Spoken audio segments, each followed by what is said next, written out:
कि अपना होका अपना मरोड़, और मन आया तो पिया नहीं दिया फोड़। सारी मांग आज ही मनवा देंगे हम संसद की तरफ को चल के। और हम इस देश में मांगने के लिए पैदा नहीं हुए, इस बात को आप लोग याद रखे हैं। जिसने 1 इंच भी साथ दिया, कतरा कतरा उसके लिए बहा दूंगा। लेकिन क्योंकि जब एक गरीब का बेटा खड़ा होता है तो बहुत लोगों को तकलीफ होती है। तो दलित समाज जो है अपना, वो दलितपन छोड़े, अन्याय का जवाब देने के लिए तैयार होना चाहिए। कि जब तक आपकी अपनी ताकत नहीं बनेगी, आपको कोई पूछने वाला नहीं है। मैं आपको पूछ बनाने के लिए नहीं कह रहा हूं, मैं आपको मूंछ की लड़ाई लड़ने के लिए कह रहा हूं।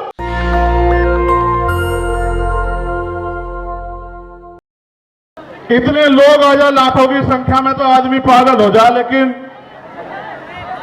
हम अपनी ताकत को जानते हैं, कभी हम भीड़ देख के पागल होते नहीं। वरना हम ये भी जानते हैं कि अपनी सारी मांग आज ही मनवा देंगे हम संसद की तरफ को चल के। सारी की सारी आज ही मनवा के जाएंगे। और इसलिए मनवा के जाएंगे क्योंकि मैं अपनी बात को रखते हुए बताऊंगा कि ये लोकतंत्र है। प्रधानमंत्री टैक्स देते ना हो या देते हो, हमारे किसान, कामगार, दलित, पिछड़े, आदिवासी, जैन, सिख, बौद्ध, पारसी, ईसाई, मुसलमान, तमाम लोग टैक्स दे दे के इस देश को चला रहे। इसलिए देश के संसाधनों पे हमारा अधिकार ज्यादा बैठता है। और हम इस देश में मांगने के लिए पैदा नहीं हुए, इस बात को आप लोग याद रखे हैं। मैंने उस दिन भी अपील की। मैं आपको एक बात बस शुरू करूंगा अपनी बात। आप जानते हो, जब मैं पहली बार जेल गया 8 जून 2017 को, भाई बैठ जाओ, देखो तुम खराब कर रहे हो, लौट जाओ लौट जाओ लौट जाओ, मगर खड़े ना हो भाई, झंडा बैठ जाओ, ऐसा ना करो, ऐसा ना करो, मजाक बनेगी मेरी अगर तुम मेरी बात नहीं सुनने के। मेरी मजाक बनवाना आए हो, फिर बहुत बढ़िया। ये वाले तो नहीं काम के हैं, ये तो नहीं मान रहे। भाई राजेंद्र यादव जी, तो जब मैं पहली बार जेल गया, आपको पता है कि मैं जब भी जेल गया, मैं अपनी व्यक्तिगत लड़ाई में कभी नहीं गया। आप इस बात को जानते हैं, मेरा समाज इस बात को जानता है। अगर मैं झूठ कह रहा हूं तो समाज हाथ उठा के बतावे कि मैं गलत कह रहा हूं क्या। जब मैं पहली बार जेल गया और जाने से पहले जब पूरी सरकार मेरे पीछे पड़ी हुई थी और यह कहा जा रहा था, डीजीपी का यह बयान है रेडी लॉ एंड ऑर्डर का, कह रहे सरेंडर नहीं कर देंगे चंद्रशेखर को। वो ये संदेश दे रहे थे कि हम इसका एनकाउंटर करके समाज को संदेश देंगे कि कोई भी अगर सरकार के खिलाफ खड़ा होगा, हम उस आवाज को हमेशा के लिए बंद कर देंगे। लेकिन फिर 21 मई 2017 को आप मेरे समाज के सिर माथे सारे लोगों ने आके यही जंतर मंतर, इसी पर आकर आपने मेरे हौसलों को बुलंद करके कहा कि लड़, हम तेरे साथ हैं। और वो दिन है, राज का दिन है। चाहे मैं सीए पे वाराणसी में जेल गया हूं, चाहे मैं ऐसी एक ताकत को लेके गुरु रविदास घर की तरफ चल दिया था, जब इन्होंने मेरी 250 लाठी मार के खाल उतार दी है कि सच्चो साहब अब तो एसीपी हो गए, जहां रात को मुझे जानवर की तरह मार कर घेरा गया, वो यही खड़े हैं। उनके जो साथी जिस थाने में मुझे मारा गया था 2-2, 3-3 बार, वो भी मुझे सवेरे मिले थे। मैंने उनसे एक दिन पहले भी ये बात कही, जब मैं पहलवानों के हाथ में, आदमी भूलता नहीं हूं भाई। जिसने 1 इंच भी साथ दिया, कतरा कतरा उसके लिए बहा दूंगा। लेकिन जिसने मेरे लोगों को सताया, जबकि आप जानते हैं कि मैं संविधान में विश्वास रखता हूं, चलो माफ कर दूंगा उसे भी माफ कर दूंगा। लेकिन इस बार आपने देखा कि क्या हुआ, जब वो सीबीआई से नहीं रोक पाए, ईडी से नहीं रोक पाए, इनकम टैक्स से नहीं रोक पाए, जब वो झूठे मुकदमों से नहीं रोक पाए, जेल से नहीं रोक पाए, तो कायरों की तरह आके उन्होंने मेरे ऊपर गोली चला दी। आपकी गोली की तमन्ना सच्ची थी और मेरे लोगों के खून के आंसुओं की संघर्ष की तमन्ना सच्ची थी। अगर आपके गोलियों की तमन्ना सच्ची होती और मुझे कोई आगे की लड़ाई ना लड़नी होती, तो उसी दिन प्रकृति जो है मुझे खत्म कर देती, क्योंकि गोली का जो सामना वो बड़ा खतरनाक था। मैं आपको ये बात इसलिए बताना चाहता हूं, मैं आपका खून हूं।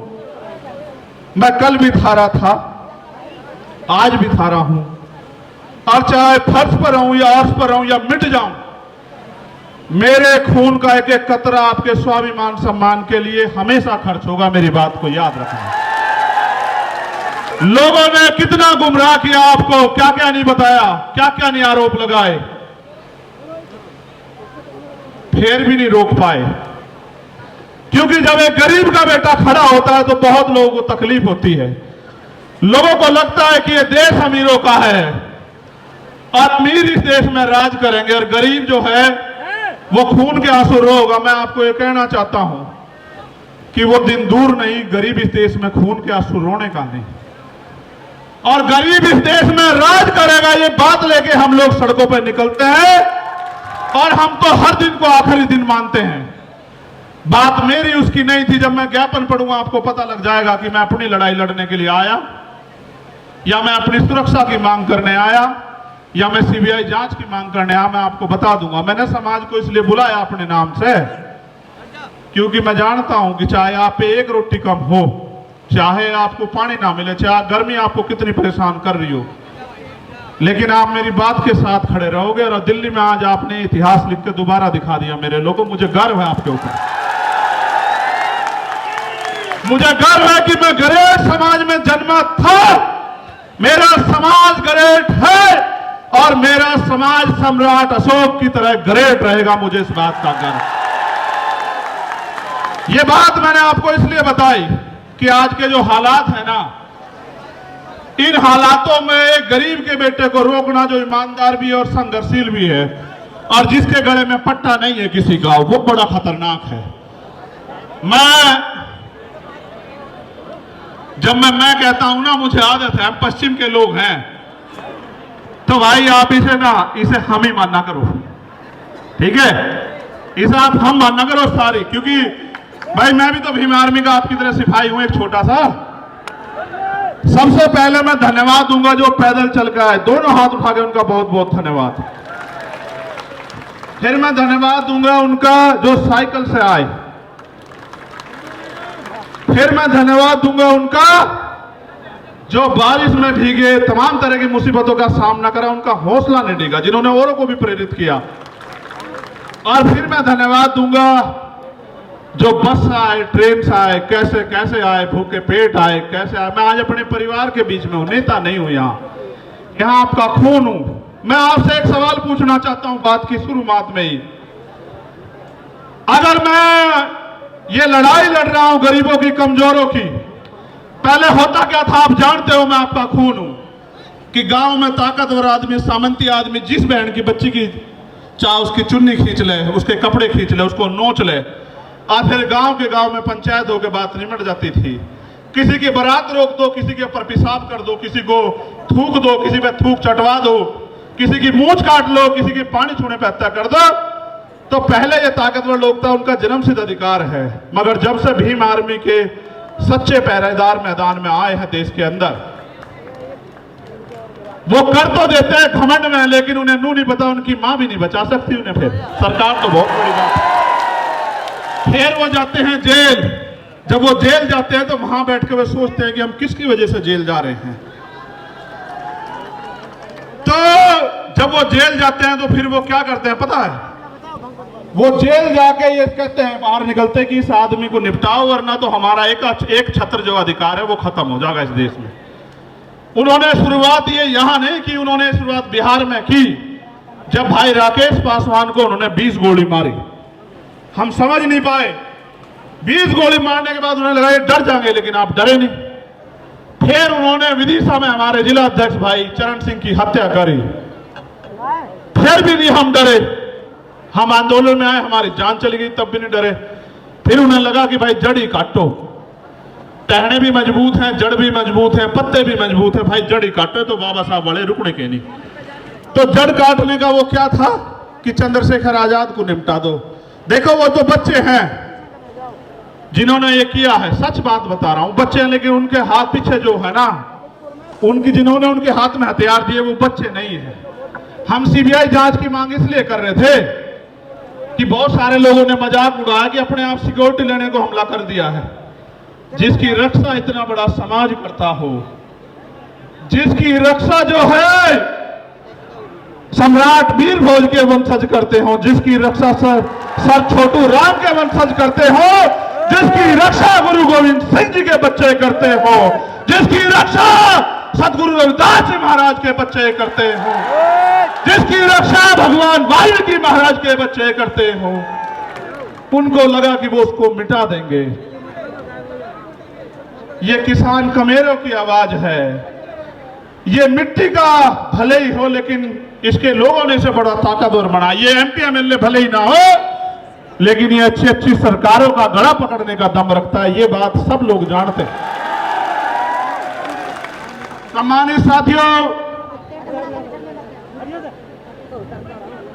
आज इस पावन अवसर पे, क्योंकि भीम आर्मी का स्थापना दिवस भी है, 8 साल पहले आज ही के दिन हमारे माननीय राष्ट्रीय अध्यक्ष और तमाम हमारे सिपाहियों ने यह ऐलान किया था कि भीम आर्मी भारत एकता मिशन के नाम के संगठन के जरिए हम इस देश में मनुवाद ब्राह्मणवाद की जड़ें काट देंगे। जो कारवा एक छप्पर से चला, आज वो कारवा सैलाब के रूप में दिल्ली की सड़कों पे है।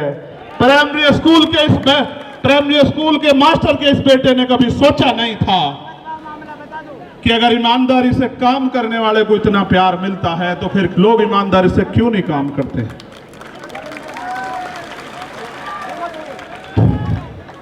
तो मैं इस पावन अवसर पे बहुजन समाज में जन्मे सभी संतों, गुरुओं, महापुरुषों को नमन करता हूं। भगवान बुद्ध, सतगुरु रविदास जी महाराज, गुरु नानक देव, संत कबीर, भगवान वाल्मीकि महाराज, गुरु घासीदास, राष्ट्रपिता ज्योतिबा फूले, छत्रपति साहू जी महाराज,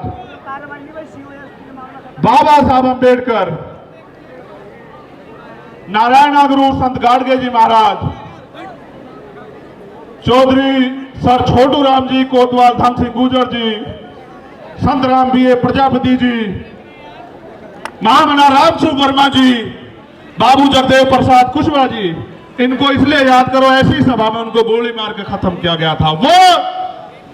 वो ऐसे सिपाही, राष्ट्रपिता ज्योतिबा फूले की मूवमेंट के सिपाही, जिनको मारने का काम जो है बिहार में किया गया था।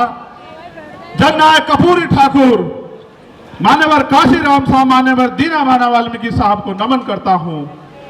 और सम्मानित साथियों, मुझे संदेश के तौर पर आपको यह कहना है, मैं आपसे पहले पूछना चाहता हूं, क्या मैं कोई गलत लड़ाई लड़ रहा हूं? नहीं, दोनों हाथ उठा के बताओ। एक चीज और बता दो पहले ही, बात पक्की करके चलेंगे आज। खुश रहो, खुश रहो। बेटियां पैर नहीं छुआ करती, बेटियों के तो हाथ सर पर रहने चाहिए। क्या अगर मैं लड़ाई गलत लड़ रहा हूं और ये लड़ाई मुझे नहीं लड़नी चाहिए, तो आप आज इशारा कर दो। मैं ईमानदार से कह रहा हूं, मैं राष्ट्रीय अध्यक्ष जी को लिख के दे दूंगा कि हम ये संगठन बंद करके कोई खेती किसानी का काम कर लेंगे। जो आखिरी में बैठे हैं वो सब लोग बताओ भाई, ऐसा नहीं चलेगा। हाथ उठा के बताओ, ये काम बंद कर दूं? अच्छा, और सुनो, फिर गौर करो। एक सेकेंड, 1 मिनट रुक जाओ। ये काम कामयाब कैसे होगा ये भी समझते हो? कब तक मैं आपको दिल्ली बुलाता रहूंगा, भोपाल बुलाता रहूंगा, भरतपुर बुलाता रहूंगा, छत्तीसगढ़ उड़ीसा बुलाता रहूंगा, झारखंड बुलाता रहूंगा? कब तक? हर चीज की एक सीमा होती है। मैं भी आपको बुला बुला के थक गया, लेकिन जो अन्याय अत्याचार हो रहा है वो बंद नहीं हो रहा है। अन्याय अत्याचार बंद करने के लिए पहली 3 बातों पर आप गौर कर लो।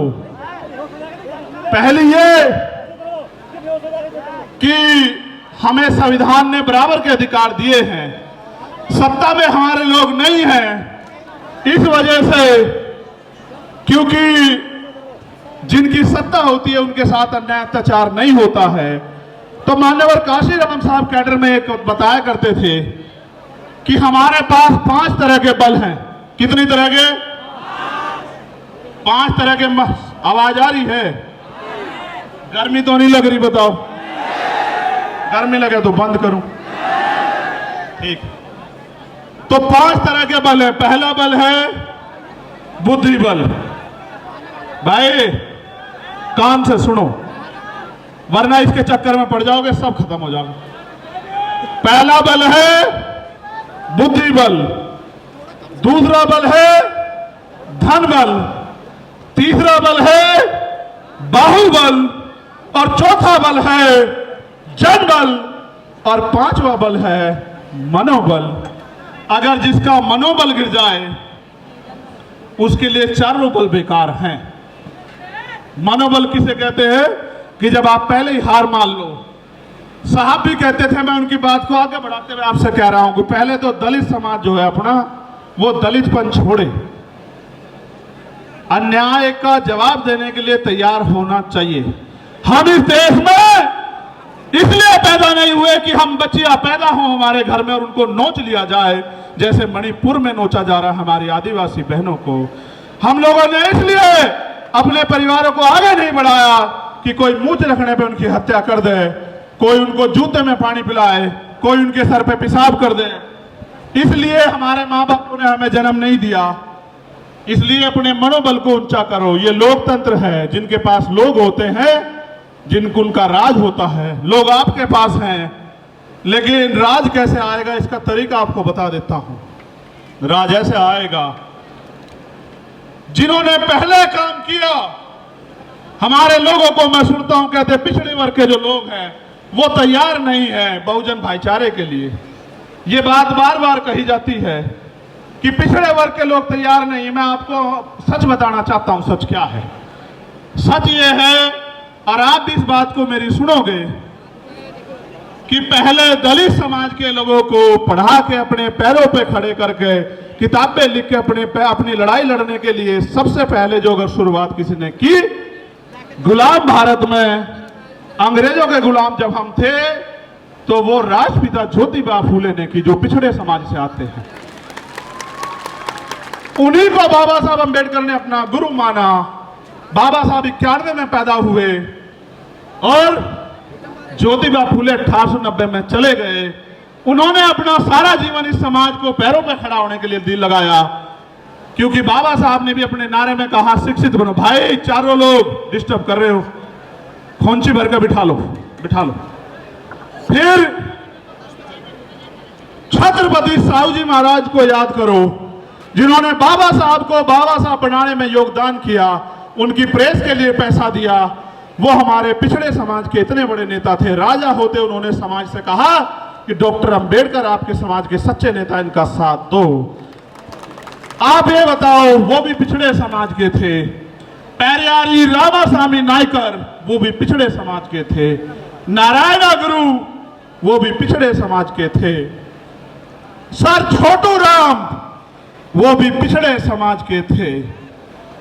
बाबू जगदेव प्रसाद कुशवाहा, वो भी पिछड़े समाज के थे। जननायक कपूरी ठाकुर, वो भी पिछड़े समाज के थे। महामना रामस्वरूप वर्मा, वो भी पिछड़े समाज के थे। और जिन्होंने देश की आजादी में योगदान दिया, चाहे शहीद आजम भगत सिंह रहे हों या कोतवाल धन सिंह गुर्जर रहे हों, शहीद उधम सिंह रहे हों, करतार सिंह सराभा रहे हों, वो भी इसी वंचित पिछड़े समाज के थे। उन्होंने अपना काम कर दिया। अगर आप चाहते हो कि बहुजन एकता बढ़े, अब आपकी जिम्मेदारी है कि आप उनको जाके बहुजन आंदोलन को समझाने का काम करो।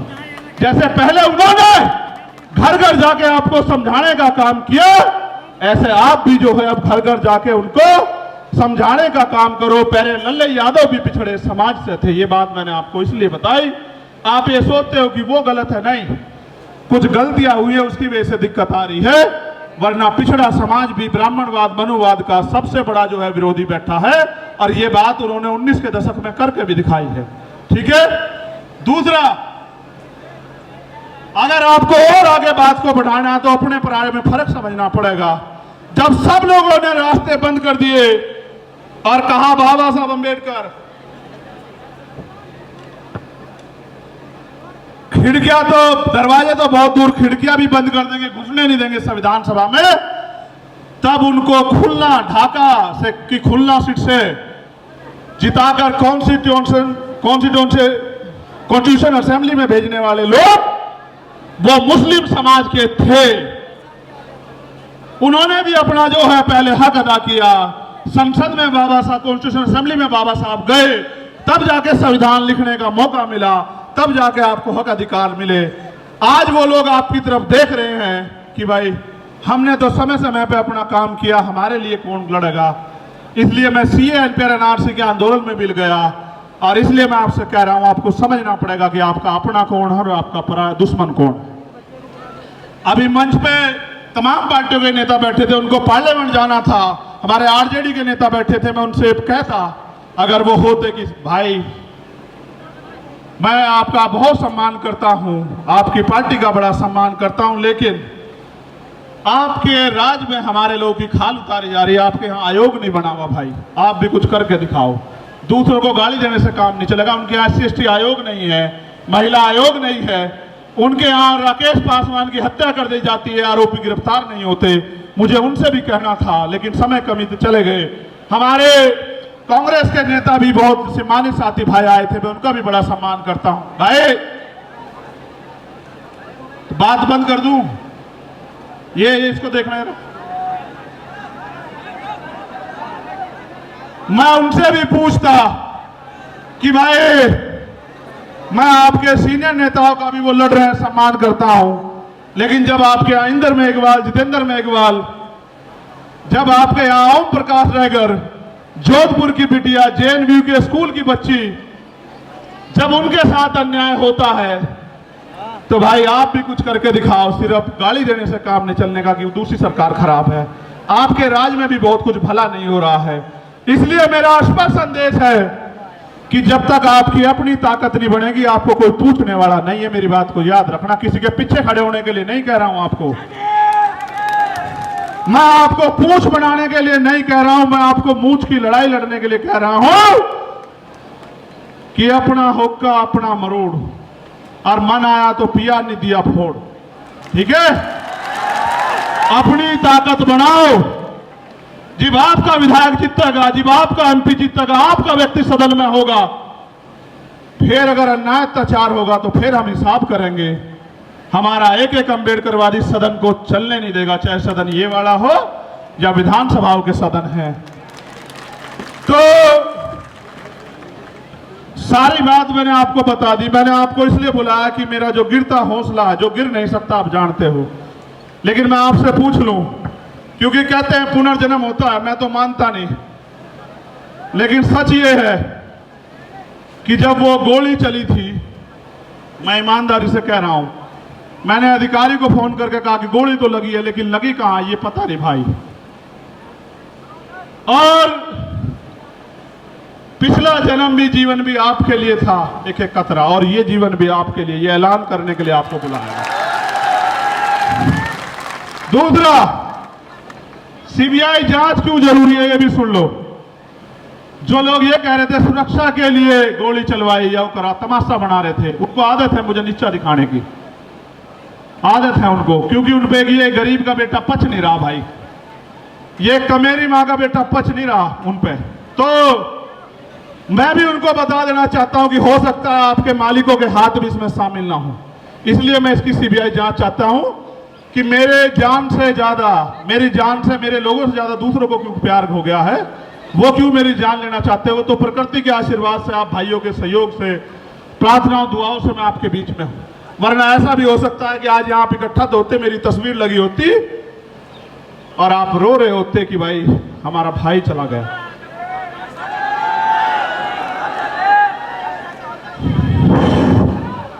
मैं जानता हूं कैसे कैसे उधार पैसे लेकर आए होंगे, और आने जाने के बाद जब खबर आएगी कि आप तक कोई और मुसीबत ना पड़ जाए, लेकिन जब आप अपनी जगह से नहीं हिलते तो फिर मेरे साथ कोई मुसीबत आ जाए, मुझे भी हिलने का मेरा मन नहीं करता। आप बताओ कैसे छोड़ दूं, आपके हाथ कैसे छोड़ूं, आप बताओ कैसे छोड़ूं आपके हाथ, जिन्होंने मेरे लिए दिन रात नहीं देखा, आंधी तूफान नहीं देखा, गर्मी नहीं देखी, बारिश नहीं देखी, कोई भी मुसीबत नहीं देखी, भूख प्यास, उनका हाथ कैसे छोड़ दूं, उस समाज का हाथ कैसे छोड़ दूं, कैसे डर के घर में बैठ जाऊं, कैसे सीना तान के आपका खून होके बाहर ना आऊं। इसलिए यहां मैदान में हूं कि ये मैं समझना डर गया हूं। जिस दिन डर गया आप ये समझना कि मर गया हूं। जब तक जिंदा हूं पूरी ताकत से इस लड़ाई को लड़ूंगा। दिल्ली के भी बहुत साथी आए, मध्य प्रदेश के बहुत साथी आए, 22-23 स्टेट से साथी आए, थोड़े थोड़े अपना अपना प्रतिनिधित्व करने के लिए। 2-2 हजार किलोमीटर से लोग आए, उड़ीसा से आए, झारखंड से आए, तेलंगाना से आए, कर्नाटका से आए, त्रिपुरा से आए, असम से आए, बंगाल से आए, बिहार से आए, राजस्थान से आए, कश्मीर से आए, पंजाब से आए, हरियाणा से आए, यूपी से आए। यूपी वालों का तो खून हूं, तो भाई खून तो सभी का हूं। वो ज्यादा मेहनत कर रहे हैं आजकल। आपको पता है पहलवानों के मामले में न्याय कैसे हुआ, आपने देखा। आपको याद है पहलवानों का समर्थन भी हमारे साथ है। और यहां मणिपुर की कुछ बेटियां भी बैठी है, वो मिलना चाहती है, मैं उनको भी सुनूंगा। और हमारी बहन प्रतिभा जी वो भी यहां आई हुई हैं, जो पूर्व विधायक है नवलगढ़ से, उनका भी धन्यवाद। बहुत सारे साथी जिनके नाम छूट गए। यहाँ ओम प्रकाश रहकर हमारे छोटे भाई की सिस्टर सरकार बनाओ, ठीक है, तो वो भी बिटिया यहां आई हुई है। और बहुत सारे हैं जिनके साथ अन्याय अत्याचार हुए, सब लोग आए हुए हैं। और एक अगर मध्य प्रदेश में हम लोग पहले तो लड़ाई लड़ ही रहे मध्य प्रदेश के लोगों को, राजस्थान के लोग कहना चाहता हूं भाई मेरी जान की रक्षा तो हो जाएगी, चलो सुरक्षा भी इंतजाम हो जाएगा, लेकिन आम जमीन पर तो आप लोग भी लड़ रहे हो। पूरे भारत में बिहार हो, बंगाल हो, राजस्थान हो, मध्य प्रदेश, यूपी हो, उत्तराखंड हो, आपकी रक्षा कौन करेगा? आपको भी तो गोली चल सकती है। इसलिए हमें सुरक्षा की नहीं, अपनी सुरक्षा की नहीं, समाज की सुरक्षा की जरूरत है। इसलिए सरकार सुरक्षित माहौल लागू करे। और अगर सरकार पे सुरक्षित माहौल लागू नहीं हो तो सरकार कुर्सी छोड़े। क्यों जबरन चिपक के बैठे हो भाई? आप मणिपुर को न्याय नहीं दे सकते, आप राजस्थान में न्याय नहीं दे सकते, आप बिहार बंगाल में न्याय नहीं दे सकते, आप दिल्ली में न्याय नहीं दे सकते, आप मध्य प्रदेश में और केंद्र से न्याय दे सकते। तो भाई हम अपने लोगों को ये कहना चाहते हैं आप सब लोगों के सहयोग से कि राजस्थान के लोग मेहनत करने पे आ जाओ, मध्य प्रदेश के लोग मेहनत करने पे आ जाओ, छत्तीसगढ़ के।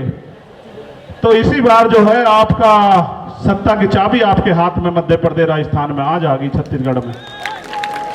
क्योंकि चुनाव जैसा होगा उसमें 5-7 वोट विधायक जिसके पास होंगे उसके पास चाबी होगी। और हम काम करने वाले लोगों को लड़ा रहे हैं, तो हमारा विधायक जो है हो सकता है वो चीफ मिनिस्टर बन जाए या डिप्टी चीफ मिनिस्टर बन जाए, आपकी सरकार में हिस्सेदारी हो जाए। इसलिए आपसे कहूंगा मध्य प्रदेश राजस्थान के लोग ज्यादा काम करें और आप यहां आए पुणे।